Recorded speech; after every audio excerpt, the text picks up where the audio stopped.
Hello, sir. Hi, Alex. How are you? Good. What's your name? Mike Schlott. It's a pleasure to see you here. So, where were you born? I was born in Detroit, Michigan, January 3, 1947. All right. What encouraged you to enlist in the Vietnam War?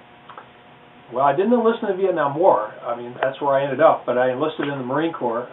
I graduated high school in the summer of '65, and then I had a year in college, and at the end of that first year in college, I was bored and living at home and not enjoying it, so I decided that I would follow in my father's footsteps. He'd been in the military in World War II. He had fought in combat in the Pacific, and I was raised in a way that I was taught that I had an obligation to serve my country.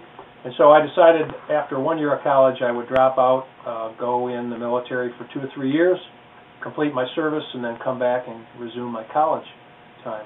I picked the Marine Corps because as an athlete I always wanted to be challenged, and I wanted to be in the best, the toughest organization, the one I would be the most prideful in. So I chose the Marine Corps. My father thought I was crazy because he was an Army guy. But so I chose the Marine Corps, and I joined an officer program in the summer of '66. At this point, it was a restless point in American history with the Kennedy assassination, government conspiracies coming to full head. What was your understanding of the war at that time? Well, you know, really, when I first decided to join the Marine Corps, I can't tell you that I was really thinking it through, that I would end up in Vietnam. I knew I wanted to be in the military.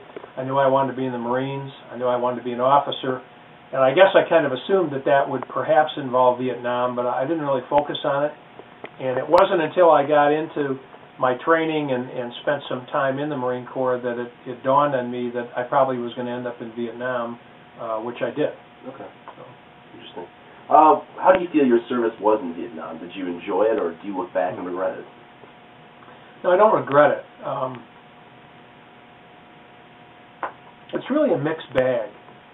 In fact, you know, with all we're going through with Iraq and Afghanistan, I really have found over the last couple of years, I've thought more and more about my time in Vietnam than I probably have in the last 40 years.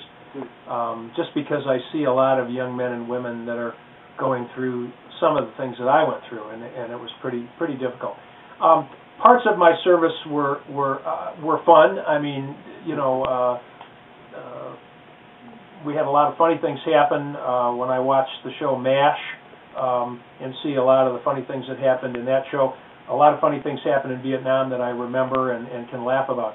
There were a lot of things that happened that were not funny, that were bad. People were hurt and killed, and those are difficult things to think about. But, you know, I survived, and most of my men survived, and I think we served honorably and did what our country asked us to do back then. And so if I had to do it again, I would do it again. But I would be very worried if my son were to want to repeat what I did, just because it's very dangerous. In fact, a young man from South Lyon, a Marine, was just killed a week ago in Afghanistan, and I'm working with his family right now to arrange for his burial and everything. So it's very serious business, you know, and I don't think I really understood how serious it was until literally the day I landed in Vietnam. And I got off that airplane, and the door opened, and I started to step off the airliner, and the first thing I saw were about 500 silver military casket containers stacked up right next to the airport. Wow. And at that moment, it dawned on me that this is no longer just fun and games, so like a football game or something like that. This is a matter of life and death, and I took it very seriously. Yeah, well, like you said, it's a very, very serious thing. You don't really realize it until you arrive. You hear about it, you have combat situations and training, but then you arrive and you actually are hit with real life. It's not the same. Do you feel that your training in the military for all those years that you did train really prepared you for it?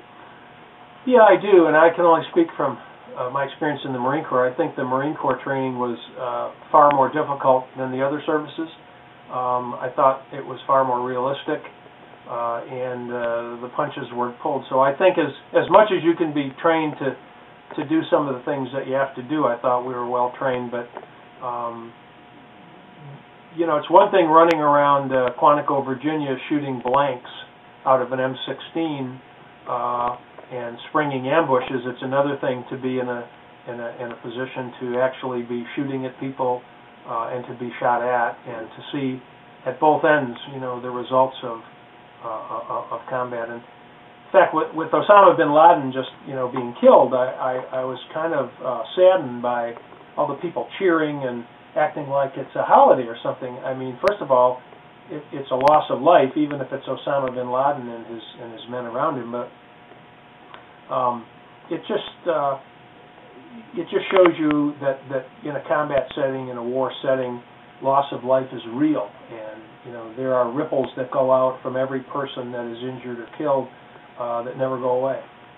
And Vietnam had, you could probably tell me how many million men served in Vietnam over the 10-year history of that war, and many of them are still fighting it today. Well, like you said, there's lots of brutality and violence in war. But what other aspects did you feel in Vietnam? Because I feel like today, and we view Vietnam as maybe historically a violent nation. We have this idea, this stereotyped vision of Vietnam. But in reality, what was the country like? Well, first of all, a very beautiful country. In fact, I'm going to let you folks have a copy of some pictures and slides that I took, and I think you can see for yourself that there are parts of Vietnam that are breathtaking. You would want to go vacation there. I don't want to ever go back. I mean, I made a vow that if I got out of there, I would never go back, and I'm not going to go back. But it's a very beautiful country, and I really didn't have a lot of interaction with the people. I mean, some of the men that served in Vietnam got to work with the local Vietnamese people. I didn't. I was up in an area near the DMZ, which was a very hostile area, and most of the people that we were engaged with were North Vietnamese troops who had very well equipped, very well trained, very formal army units and operations. So we were dealing with them. I didn't have any interaction with the local people in Vietnam. I didn't get to know them. I didn't have anything to do with the Vietnamese military in the south either, the ARVN. So I can just say that the only connection I had to the Vietnamese people were the ones I was fighting against, and that wasn't very positive, obviously. Okay. When you were fighting in Vietnam, would you say you were fighting a people or an idea? Because a lot of the idea of portraying America fighting in Vietnam was fighting communism, not necessarily the Vietnamese people, but the communism. What were you fighting against?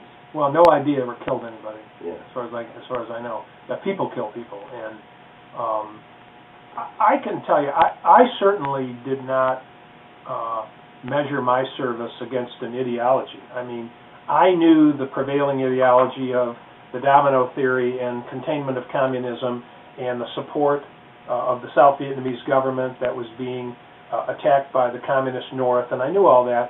But when you get into a war setting or a combat setting, all the political ideology is on the back burner.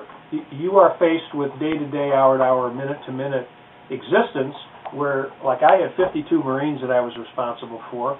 I was obligated to try to keep them alive, and yet we also had a mission to do. So we were mission-oriented and we were people-oriented to protect our people and to try to, do bad to the bad people.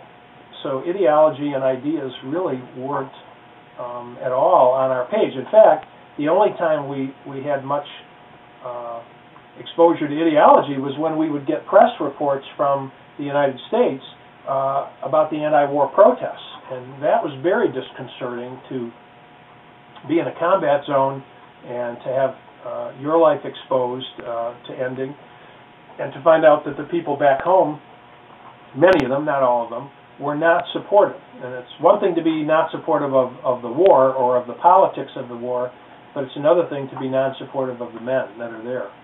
And that's what's different today with Iraq and Afghanistan. I think this country has learned, I'll give my opinion here, but I think the country has learned a very serious lesson that even in unpopular wars politically, you still can support the troops or support the men and women that are there performing the mission. And so I think that was very disconcerting. In fact, you probably have seen the video or the photograph of Jane Fonda when she visited Hanoi in 1970, sitting behind an anti-aircraft gun and playing, moving the gun around, and the North Vietnamese spotters were pretending that there was an American plane flying over, and she was yucking it up and laughing.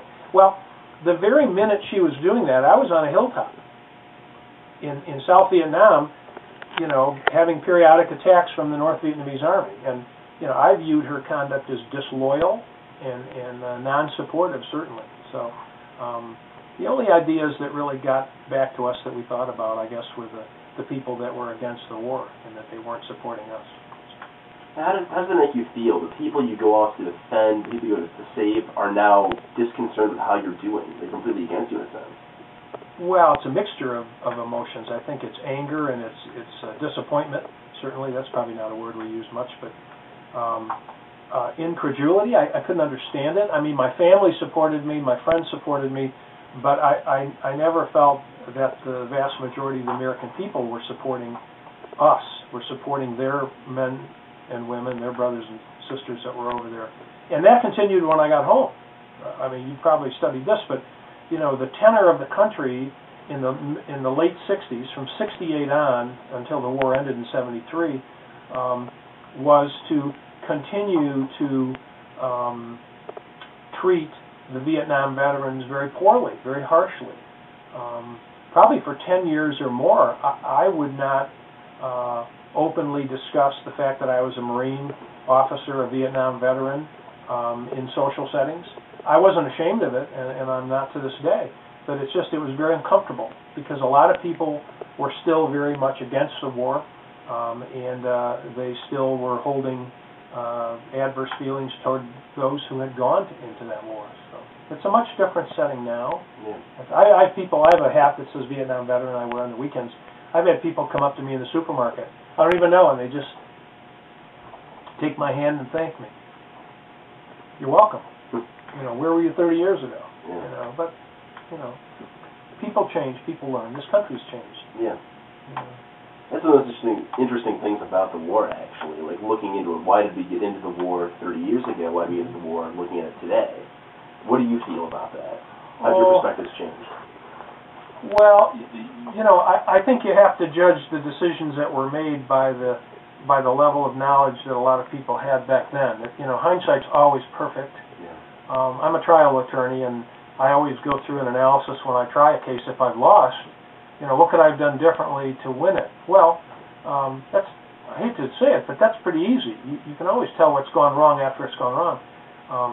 It's trying to make the right decision with the information you have at hand when you're making the decision. And I think the vast majority of people in this country in the 60s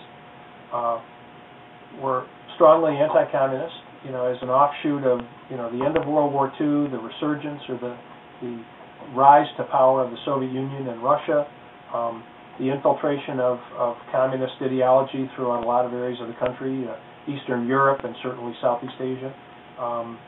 And most people believed in the domino theory. Most people believed that there were going to be times and places when the Free West would have to stand up to communism because there was a war between the communist totalitarian governments and the democratic governments.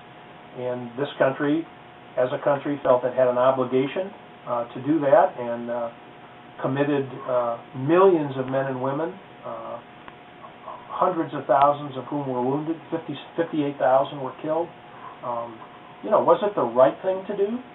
Well, I think back then most people agreed it was the right thing to do, and I don't think we should really second guess that. We can't change it.